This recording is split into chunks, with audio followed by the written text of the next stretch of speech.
നമ്മുടെ കൈകളിൽ ദിവസവും വന്നു പോകുന്ന ഒന്നാണ് രൂപ നോട്ടുകൾ. എന്നാൽ ഈ നോട്ടുകൾ യഥാർത്ഥത്തിൽ എന്തുകൊണ്ടാണ് നിർമ്മിച്ചിരിക്കുന്നതെന്ന് എപ്പോഴെങ്കിലും ചിന്തിച്ചിട്ടുണ്ടോ? ഭൂരിഭാഗം ആളുകളും കരുതുന്നത് ഇത് വെറും കടലാസാണെന്നാണ്. എന്നാൽ യഥാർത്ഥത്തിൽ 75% പരുത്തിയും 25% ലിനനും ചേർത്താണ് നിലവിലെ ഇന്ത്യൻ രൂപ നോട്ടുകൾ നിർമ്മിക്കുന്നത്. എന്നാൽ ലോകം ഇന്ന് മാറി ചിന്തിക്കുകയാണ്. കടലാസ് നോട്ടുകൾക്ക് പകരം പ്ലാസ്റ്റിക് കറൻസി അഥവാ പോളിമർ നോട്ടുകൾ എന്ന ആശയത്തിലേക്ക് പല വികസിത രാജ്യങ്ങളും മാറിക്കഴിഞ്ഞു. 1988 ഓസ്ട്രേലിയയാണ് ലോകത്തിൽ ആദ്യമായി പൂർണ്ണതോതിൽ പ്ലാസ്റ്റിക് നോട്ടുകൾ പുറത്തിറക്കിയത്. ഇന്ന് UK, കാനഡ, ന്യൂസിലാൻഡ്, വിയറ്റ്നാം തുടങ്ങിയ നിരവധി രാജ്യങ്ങൾ ഇത് പിന്തുടരുന്നുണ്ട്. ഇന്ത്യയിലും പ്ലാസ്റ്റിക് നോട്ടുകൾ പരീക്ഷണാടിസ്ഥാനത്തിൽ പുറത്തിറക്കാൻ റിസർവ് ബാങ്ക് ഓഫ് ഇന്ത്യ മുൻപ് തീരുമാനിച്ചിരുന്നു. എന്താണ് ഈ പ്ലാസ്റ്റിക് കറൻസി? ഇതുകൊണ്ട് സമ്പദ് വ്യവസ്ഥയ്ക്ക് ഉണ്ടാകുന്ന നേട്ടങ്ങൾ എന്തൊക്കെയാണ്? ഇതിന്റെ മറുവശത്തുള്ള പ്രത്യാഘാതങ്ങൾ എന്തെല്ലാമാണ്? നമുക്ക് വിശദമായി തന്നെ പരിശോധിക്കാം. ലളിതമായി പറഞ്ഞാൽ സിന്തറ്റിക് പോളിമർ ഉപയോഗിച്ച് നിർമ്മിക്കുന്ന ബാങ്ക് നോട്ടുകളെയാണ് പ്ലാസ്റ്റിക് കറൻസി എന്ന് വിളിക്കുന്നത്.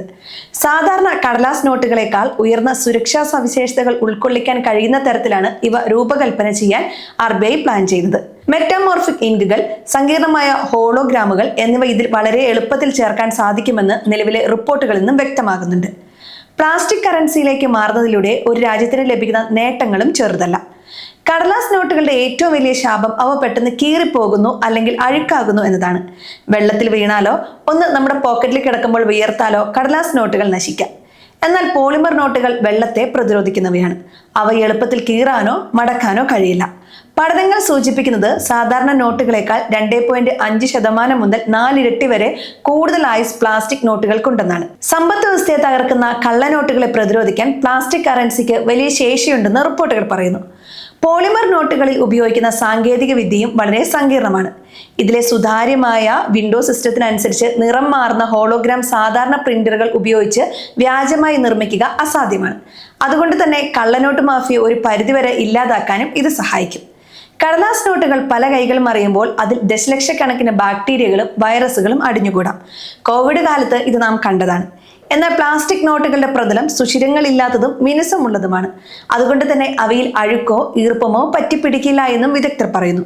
രാസവസ്തുക്കളോ അണുനാശികളോ ഉപയോഗിച്ച് ഇവ എളുപ്പത്തിൽ വൃത്തിയാക്കാനും സാധിക്കുമെന്നും മാധ്യമങ്ങൾ റിപ്പോർട്ട് ചെയ്യുന്നുണ്ട്. പ്ലാസ്റ്റിക് എന്ന് കേൾക്കുമ്പോൾ പരിസ്ഥിതിക്ക് ദോഷമാണെന്ന് നമുക്ക് തോന്നാം. എന്നാൽ ദീർഘകാലാടിസ്ഥാനത്തിൽ ഇത് പരിസ്ഥിതിക്ക് ഗുണകരമാണ്.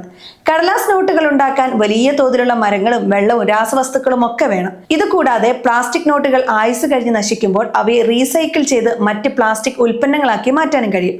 എന്നാൽ നിലവിലെ നോട്ടുകൾ കത്തിച്ചു കളയുകയോ കുഴിച്ചു മൂടുകയോ മാത്രമാണ് വഴി. പ്ലാസ്റ്റിക് നോട്ടുകൾ അച്ചടിക്കാൻ തുടക്കത്തിൽ വലിയ ചിലവുണ്ട് എന്നത് സത്യമാണ്. എന്നാൽ അവ വർഷങ്ങളോളം നിലനിൽക്കുന്നതിനാൽ അടിക്കടി പുതിയ നോട്ടുകൾ അച്ചടിക്കുന്നതിനുള്ള ചിലവ് സർക്കാരിന് ലാഭിക്കാം. വിതരണ ചെലവും നോട്ടുകൾ നശിപ്പിച്ച് കളയുന്നതിനുള്ള ചെലവും ഇതിലൂടെ ഗണ്യമായി കുറയും.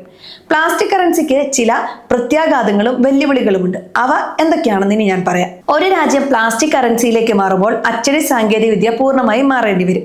ഇതിനാവശ്യമായ മെഷീനറികളും പ്രത്യേക പോളിമർ ഫിലിമുകളും വാങ്ങാൻ വൻതുക ചെലവഴിക്കേണ്ടി വരും.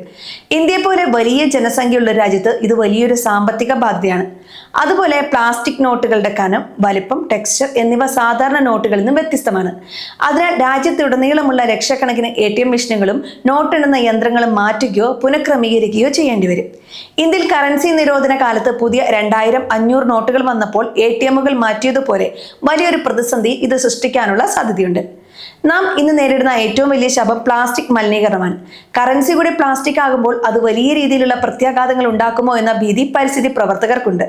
കൃത്യമായി റീസൈക്ലിംഗ് സംവിധാനമില്ലെങ്കിൽ ഈ നോട്ടുകൾ മണ്ണിലെത്തുകയും കാലക്രമേണ മൈക്രോ പ്ലാസ്റ്റിക്കായി മാറി ജലാശയങ്ങളെയും മനുഷ്യ ശരീരത്തെയും ദോഷകരമായി ബാധിക്കാനുള്ള സാധ്യതയും തള്ളിക്കളയാൻ പറ്റില്ല. പ്ലാസ്റ്റിക് നോട്ടുകൾ മടക്കി പോക്കറ്റിലോ പേഴ്സിലോ സൂക്ഷിക്കാനും ബുദ്ധിമുട്ടാണ്. ഒരിക്കൽ മടക്കിയാൽ അത് പഴയപടിയാകാനും സമയമെടുക്കും. കൂടാതെ ഇവ പുതിയതായിരിക്കുമ്പോൾ പരസ്പരം ഒട്ടിപ്പിടിക്കാനുള്ള സാധ്യതയുമുണ്ട്. ഇത് നോട്ട് എണ്ണുമ്പോൾ തെറ്റുകൾ വരാൻ കാരണമായേക്കാമെന്നും വിദഗ്ധർ പറയുന്നു. ഉയർന്ന ചൂടുള്ള കാലാവസ്ഥയുള്ള സ്ഥലങ്ങളിൽ ഈ നോട്ടുകൾ നേരിയ മാറ്റങ്ങൾ വരാനുള്ള സാധ്യതയും ചില പഠനങ്ങളിൽ ചൂണ്ടിക്കാണിക്കുന്നു. പോളിമർ നോട്ടുകൾ അച്ചടിക്കാനുള്ള ആഗോള പേറ്റന്റുകളും സാങ്കേതിക വിദ്യയും നിലവിൽ ചില വിദേശ കമ്പനികളുടെ കൈകളിലാണുള്ളത്. ഇന്ത്യ സ്വന്തമായി ഈ സാങ്കേതിക വിദ്യ വികസിപ്പിച്ചില്ലെങ്കിൽ കറൻസി അച്ചടിക്കാൻ വിദേശ രാജ്യങ്ങളെ ആശ്രയിക്കേണ്ടി വരും. ഇത് രാജ്യത്തിന്റെ പരമാധികാരത്തെയും സാമ്പത്തിക സുരക്ഷിതത്വത്തെയും ബാധിക്കുന്ന കാര്യമാണ്. പ്ലാസ്റ്റിക് കറൻസി എന്നത് സാങ്കേതികവിദ്യയുടെ മികച്ചൊരു മുന്നേറ്റമായാണ് വിലയിരുത്തപ്പെടുന്നത്. കള്ളനോട്ടുകൾ തടയാനും ദീർഘകാലാടിസ്ഥാനത്തിൽ പണം ലാഭിക്കാനും ഇത് സഹായിക്കുമെന്നതിൽ തർക്കമില്ല. എന്നാൽ ഡിജിറ്റൽ ഇടപാടുകൾ അതിവേഗം വളരുന്ന ഇന്ത്യയെ പോലെ രാജ്യത്ത് പ്ലാസ്റ്റിക് നോട്ടുകൾക്കായി വലിയൊരു തുക ചെലവഴിക്കുന്നത് എത്രത്തോളം പ്രായോഗികമാണ് എന്ന് ആലോചിക്കേണ്ട വിഷയമാണ്. ഭാരത സർക്കാർ ഡിജിറ്റൽ കറൻസിക്ക് വലിയ പ്രാധാന്യം നൽകുമ്പോൾ പ്ലാസ്റ്റിക് നോട്ടുകളിലേക്കുള്ള പൂർണ്ണമായ മാറ്റം ഒരുപക്ഷെ അത്ര പെട്ടെന്ന് സംഭവിച്ചേക്കില്ല. എങ്കിലും ഭാവിയിൽ പ്ലാസ്റ്റിക് കറൻസികൾ ഭാഗികമായെങ്കിലും നമ്മുടെ കൈകളിലെത്തിയേക്കാം.